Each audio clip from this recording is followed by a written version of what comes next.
Never, and my question is, how much success have you had so far with this approach? It's an embarrassing question. Let me take the first one. The reason I didn't is because I'm speaking to the converted. But if I weren't, what I would say is this.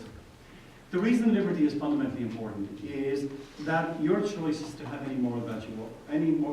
your choices, your actions, to have any value whatsoever must be free.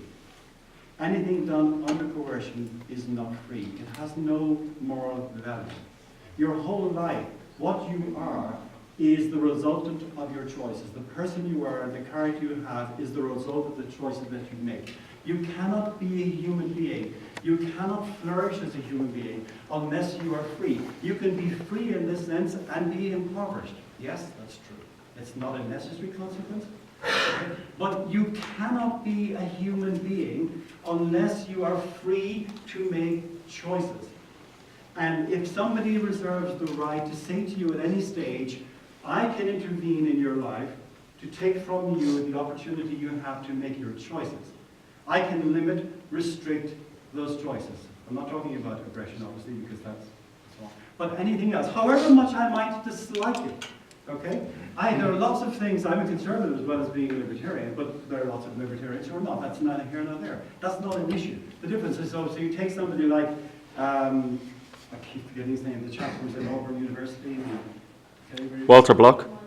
Sorry? Walter Block? No, not Walter. It doesn't matter. Anyway, he and I disagree on almost every practical issue. But we're both libertarians. Roderick Long, great guy, probably the best philosopher in the libertarian movement. Okay? But he and I disagree on almost all of these issues, but we're both libertarians in that we agree that the bottom line is that whatever we think about the value of particular policies or issues and so on, and the best way to implement them, there is a sine qua non, there is something that cannot be done by force. It cannot be done by aggression. It cannot be done by limiting people's freedom, however much it is desirable. That's why freedom is important. Okay? Now, as a religious believer, since I quote the scripture at the start, let me say here's the interesting thing as well. As a religious believer, I believe that God has created the world, and therefore, in some sense, is his fundamental owner. If anyone has the right to determine and limit your choices, it should be God. And yet, from my point of view as a religious believer, God says to me, you are free. God, who has every right, in a way that no political leader or no human being has to limit my own, says to me, you are free. Do what you will and live with the consequences. And if God is willing to say that to me, then damn it, who is any human being not to do that?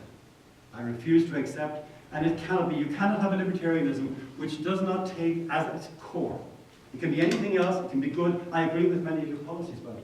As you're going through them, and as interim measures for doing this or for doing that and so on and so forth, not a problem. I would actually implement them all. Most of them are very good. But the fundamental core issue, which no consequentialist account of libertarianism, whether it's neoliberal in your sense or any other, or whether it's Hayek's one, which is actually disastrous. Hayek is a big roadblocker. Okay? Good in many ways. I like lots of his stuff, but disastrous when it comes right down to principles. You've got to start off, the core, the bedrock of what we stand for is liberty. You've abandoned that. You can be a good person. You can go out and have lunch, and I'll be nice to you and so on, but you won't be a libertarian.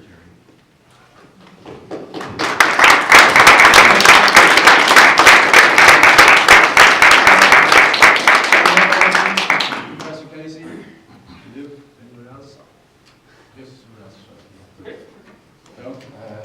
just about the whole thing of things being voluntary. In a voluntary society, you can voluntarily give up your liberty through contract. So if we have, like say a state water company, it's gets rid of transaction costs. If we have a state that mimics voluntary contract, a correct like economic order, lost my train of thought. Is there much real difference between a state that runs itself like basic services like that, or a private order which will do the same? Like, is there really much importance between the two? All right. First of all, losing your train of thought happens to me all the time, but then I'm 65. No excuse. I think there are two parts to your question, if I may, and let me just take the first one, which is off. In fact, the ultimate test of liberty is your ability to give it up if you so choose. You're not free unless you're free to abrogate your freedom. And indeed, we do this in many ways. When you work for somebody by and large now, what you do is you contract that they will have the use of your time for a certain number of hours per week in return for a certain emolument, whatever it is. The classical Greeks, the classical Athenians, regarded all forms of labor for another as a form of slavery. Interesting, and you go back to Marx again. It wasn't in the 19th century that the notion of wage slave was invented. And most of us feel, by and large, that even in work, even when the work is congenial, that we are, in a sense, not free, right? And to some extent, that's true. But our whole life is not invested in it, and now I'm in a happy position of having a taxpayer pay my pension. God bless you all, that's all I And I feel like a 20-year-old. For the first time since I've been 15, I'm not actually in gainful employment. My time is entirely my own. I can do whatever I damn well please. It's great. I'm probably the only free man, with the exception of Monsieur Michel, probably the only free man or woman in this room. It's great. You should try it sometime. You have a question, please? On the back. Murray Rothbard advocated the advancement of liberty by a coalition with right-wing populism. And right-wing populism has grown a lot throughout Europe and America lately. I'm wondering, do you see this as a vehicle of implementing liberty? Well, Rothbard basically adopted any set of allies he thought that could advance whatever it was doing at any particular stage. He had a particularly varied life, sometimes on the left, sometimes on the right, and so on and so forth. Here the thing is, let me come down to where I probably agree with Sam Bowman on many issues. Look, the issue here is to advance the cause of liberty. And it seems to me there are two principles that should be operated. We should look at the implementation of a libertarian world as quickly as possible. Not in a million years, as quickly as possible. But with as little destruction as possible. If there were a button on this desk, okay, and by pressing it, I could turn the world into a libertarian world just overnight. Would I press it? The answer is no, I would not, because the destruction resulting from it would be disastrous. God only knows what would happen as a result of it. Yeah. So just as the world has been constructed in the way that we have, it should be deconstructed. Now, we've already started this. The government's already getting out of the business of running businesses, by and large, it's a good idea. Now they have to start getting out of health, education, and welfare. And once they start doing that, we're making progress. Then we're down to justice and security. And once we get them out of justice and security, we're in a libertarian world. And by the way, when I say a libertarian world, I don't mean one world. I mean many worlds. People can organize their affairs as they choose. You can have your socialist collective over here. Good luck to you. Off you go. Right? Whatever it might be. Right? And your far right racist group over here. Good luck to you. Well done. Off you go. Do your stuff.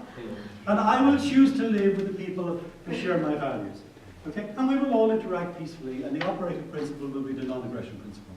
As long as nobody is using aggression against me, I will not return violence. They can be as stupid as they like, and I'll try to convert them and try to bring them to a sense of the truth, but that's another job. Other than that, this will be a world in which 1,000 flowers will bloom. Sometimes people think a libertarian world is like one world, what will happen to this? And my students say, what about this, and what about that, and what about the other? And I go, what the hell? It's human ingenuity. We will sort out our problems. We've done it from the beginning of time. I cannot prejudge how we will deal with particular problems. But I can say confidently that in that world, everything will be free. That's the major thing. And then free to use their abilities and their energies and their ingenuity to solve their problems. And I believe that human beings have the capacity to do that, if they are taken off the leash and allowed to do it. If you don't push the button, then you're consequentialist. No, I'm going to push the button very slowly. But you're